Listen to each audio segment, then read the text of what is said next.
Bueno, muy buenas noches. Vamos a trabajar con la segunda sesión académica de Aprender a investigar investigando.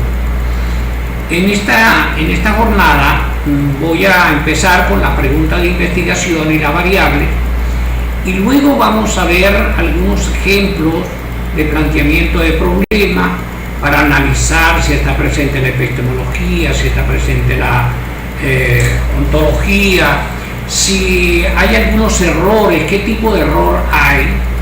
Y bueno, vamos a trabajar un poco lo de ese planteamiento de problema. Espero poderlo abordar por lo menos digamos en forma general esta noche.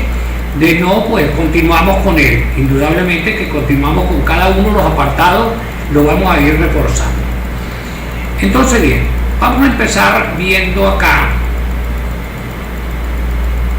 Eso está bien, Marta, que es justo lo que necesita. Vamos a ver este par de preguntas de investigación. ¿Cómo influye el clima organizacional en el desempeño laboral del personal de la Universidad del Pacífico? Eso es algo, lo de la universidad es algo, digamos, ficticio, ¿no? Y veamos la pregunta nuevamente, pero con un añadido. ¿Cómo interviene el clima organizacional en el desempeño laboral del personal de la Universidad del Pacífico y de la Universidad de las Américas? Como bien es sabido, el clima organizacional y el desempeño laboral son dos aspectos en los cuales influyen algunos factores. Por ejemplo, en el clima organizacional se debe tener en cuenta las relaciones entre los compañeros, las relaciones entre las personas y los jefes, o jefes si hay uno solo, el líder y además el estudio del, digamos, analizar el liderazgo también. Hay que tomar en cuenta tanto el líder como los estilos de liderazgo. Y en cuanto a, también hay que tener en cuenta en este aspecto, que es el clima organizacional, la comunicación interna y externa, aspectos fundamentales, ¿no? Las condiciones de trabajo, la motivación en la universidad, la propia forma de estar y sentir la persona que labora en esa universidad. Esos serían, digamos, algunos de los aspectos a tomar en cuenta en cuanto al clima organizacional. En cuanto al desempeño laboral, pues habría que ver el rendimiento y la actuación que manifiesta el trabajador al efectuar las funciones y tareas principales que corresponden a la carga que desempeña. Este desempeño laboral está conformado, entre otros aspectos, por el rendimiento del individuo, por su actuación manifiesta para realizar las funciones y tareas inherentes al cargo que está desempeñando, entre otras. Solamente lo dejo allí para ir viendo los aspectos que integran, digamos, los subaspectos que integran estos dos grandes elementos que son el clima organizacional y el desempeño laboral. Como se puede observar en estos dos grandes aspectos incluidos en la pregunta, que son el clima organizacional y el desempeño laboral, hay atributos que pueden presentar en los trabajadores en grado y modalidad distinta. Entonces, estos aspectos de la pregunta reciben el nombre de variable. ¿Y por qué? Bueno, porque constituyen propiedades o características o atributos que pueden presentarse en ciertos sujetos en grados y modalidades diferentes. Dicho de otra manera, las variables son conceptos clasificatorios que permiten ubicar a los individuos en categorías o clases y son susceptibles de identificación y medición.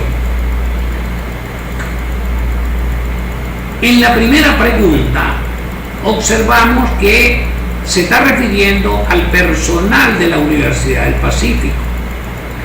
esa Universidad del Pacífico no es una variable, de acuerdo con la definición que acabamos de ver de variable, es una constante. Pero en el segundo planteamiento hay dos universidades y por tanto el clima organizacional y el desempeño laboral en la Universidad del Pacífico no es exactamente la misma que hay en la Universidad de las Américas, indistintamente que pudieran existir profesores que trabajen en la Universidad del Pacífico y esos mismos profesores trabajen en la Universidad de las Américas.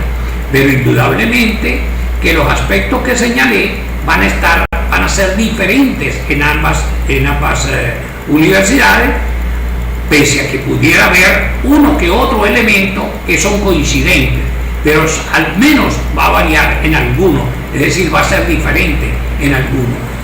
Entonces, en el primer caso, la Universidad del Pacífico viene a ser una constante, permanece inalterable, mientras que en el segundo planteamiento, la Universidad del Pacífico viene a constituir una variable porque se están tomando en cuenta dos centros educativos, dos universidades. Bien. Ahora, para analizar estas variables, hay que medirlas. ¿Y cómo se mide? Pues para medirlas, lo primero que se debía tener en claro es el concepto de medición. Ahí entra entonces lo epistemológico y lo ontológico. Tenemos que tomar en cuenta su concepto, su teoría.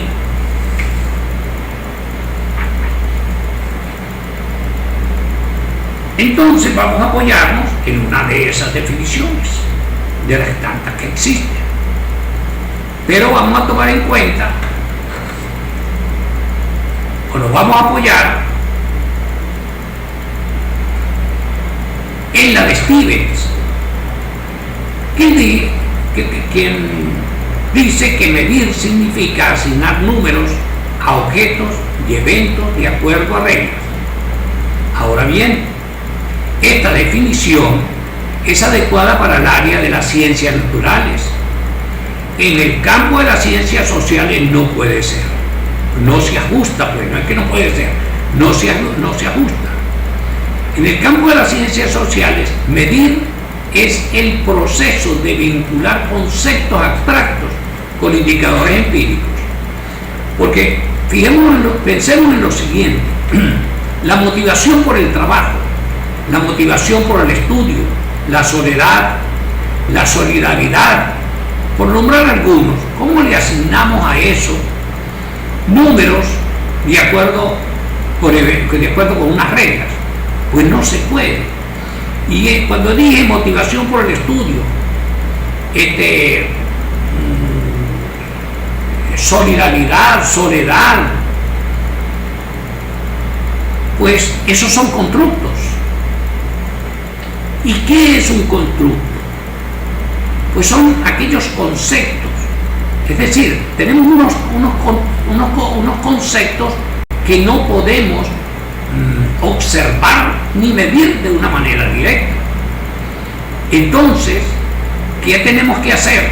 Tenemos que apelar a sus indicadores para poderlos medir. Entonces, un constructo no es otra cosa que un concepto que permite dar nombre a una variable que no es directamente observable ni medible. Y con eso nosotros nos encontramos mucho en nuestros trabajos de investigación. Hay algunas variables que son directas, las podemos medir, las podemos observar, pero hay otros aspectos que no se pueden hacer, como lo decía, como mencionaba, la motivación por el estudio, la motivación por el trabajo, el estrés laboral, entre otros. Ahora bien,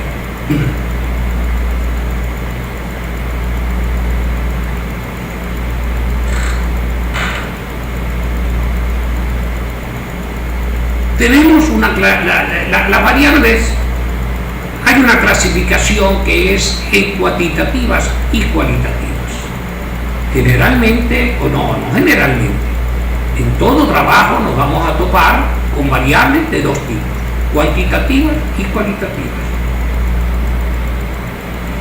Las variables cuantitativas son las que usan como argumento las cantidades numéricas muy conocidas, por ejemplo, la edad, el peso, el ingreso mensual, la presión arterial, etc. Las variables discretas son las que presentan separaciones en la escala de valores de dónde provienen, indicando que entre un número y otro existen valores específicos que pueden ser asignados por la misma variable. Por ejemplo, el número de hijos en una familia, la cantidad de cabezas de ganado en una finca, la cantidad de motos que hay en Medellín, indistintamente que haya motos grandes o motos pequeñas, etc. Ahora, la variable contigua es la que puede asumir un valor cualquiera dentro de un intervalo específico, siendo limitado por la precisión del sistema que la mide. Por ejemplo, la estatura, la masa de un objeto. Pensemos que entre una persona que mide 1,70 y otra que mide 1,71 van a estar los que miden 1,702, 1,703, 1,749, 1,799 metros, por ejemplo. Es decir, allí vamos a tener entre esos dos valores, entre 1,70 y 1,71, vamos a tener infinitos valores, cosa que no ocurre, por ejemplo, en la discreta. Quien tiene 3 hijos, tiene 3 hijos. Uno nació hace poco, bueno, este no tiene 3 hijos y cuarto, ese es un hijo también. O sea, no se puede fraccionar. Ahora, cuando nosotros estamos frente a una variable cuantitativa, esa variable tiene unos niveles que se denominan niveles de medición. Pero voy a detener esto un momento aquí